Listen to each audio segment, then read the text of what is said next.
So in this example, we can actually calculate the t and b vectors, unit vectors. So what's given to us is the our friend, the circular helix, if you remember, cosine t I plus sine tj.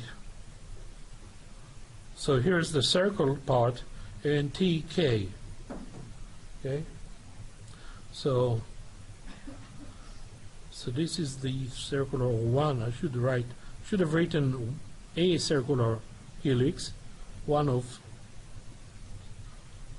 what we need to find is the three unit vectors: the unit tangent vector, the unit normal vector, and the binormal vector, which is also has a unit length.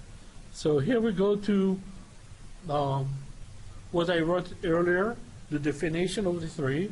So we jump into the definition, and I'm going to say, all right, the unit tangent vector as a function of t is the first derivative divided by its magnitude. So the first derivative, first of all, let's see what is the magnitude. Well, no, let's first see what is the first derivative. I'm sorry, I cannot put the cart ahead of the horses. So the first derivative will be the component. I do it in ijk notation.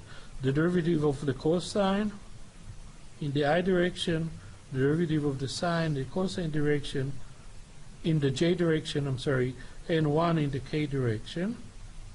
So this is a vector in ijk notation.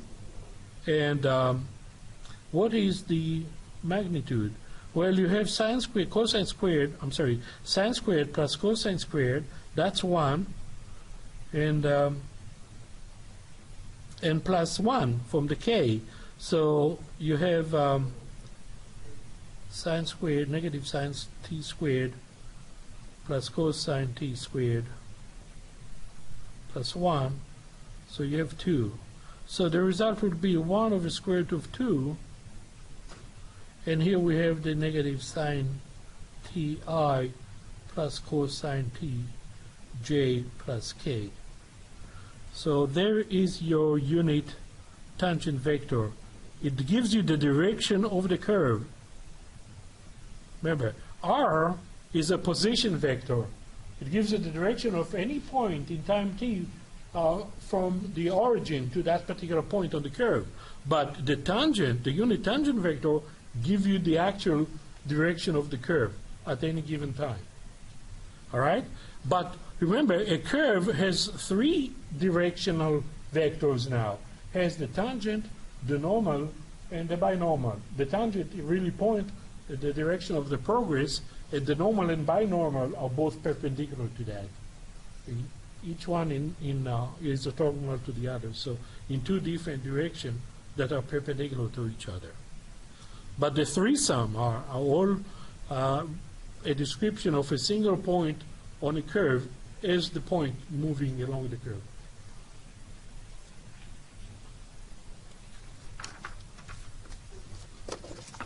So we have that part done, and now we need to construct the normal vector. Can I undo the split, or we're good? All right. So by definition, remember it's the derivative of the tangent divided by its magnitude. So let's look at the derivative of the tangent. What are the components? The derivative of negative sine t is negative cosine t in the I direction. The derivative of cosine t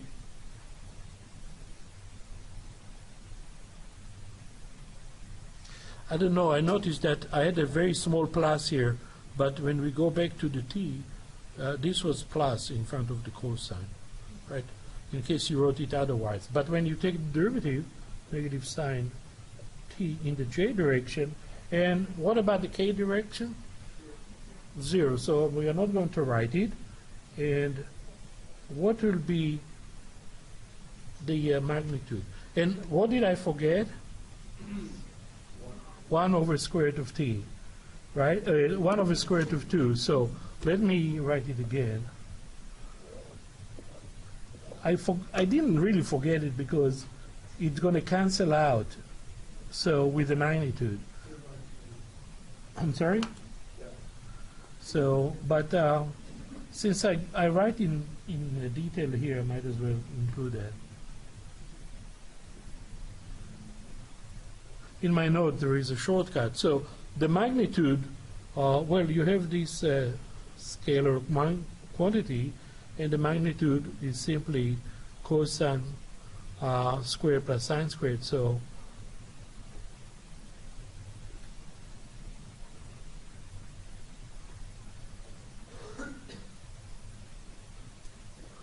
and this, of course, is 1, and these two guys cancel each other.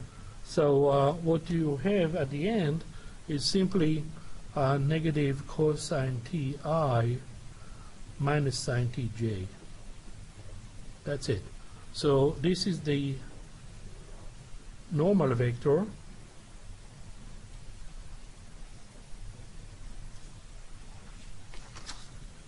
And now we need to construct the binormal vector. And we'll do the cross product.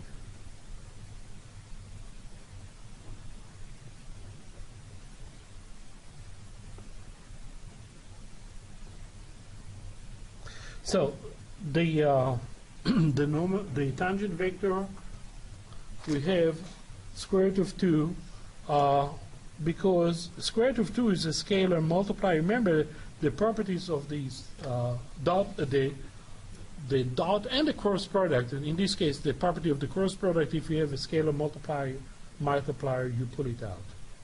You just, yeah, go ahead. With respect to the magnitude of P5, is that 1 over square root of 2? Does that not go into? It's reduced.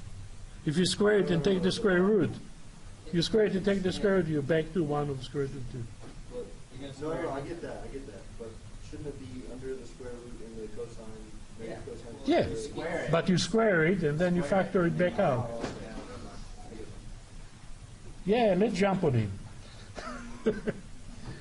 So what I was supposed to do, enter the P, the tangent. So it's a negative sine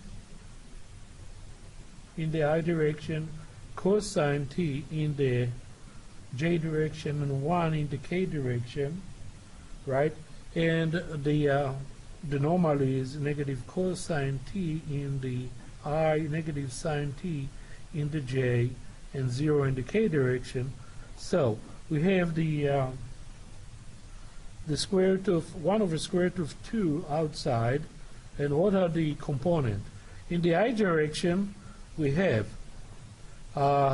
0 minus negative sine t, so positive sine t in the I direction. In the j direction, we have negative, but we have 0 here, and here we have negative, negative. So notice that we'll have 3 negatives in the j component.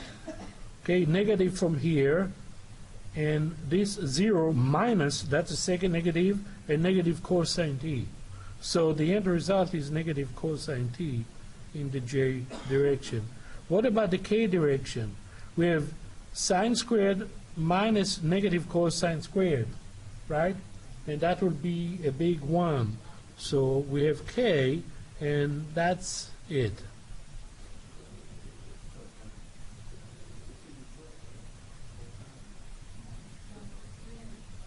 You have 3 negatives on the j component. Okay? Close the parentheses, thank you. And we use this example to complete.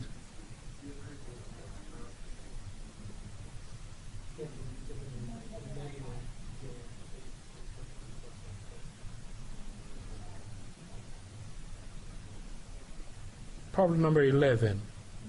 All right. And so this is it. And I have another thing to talk about.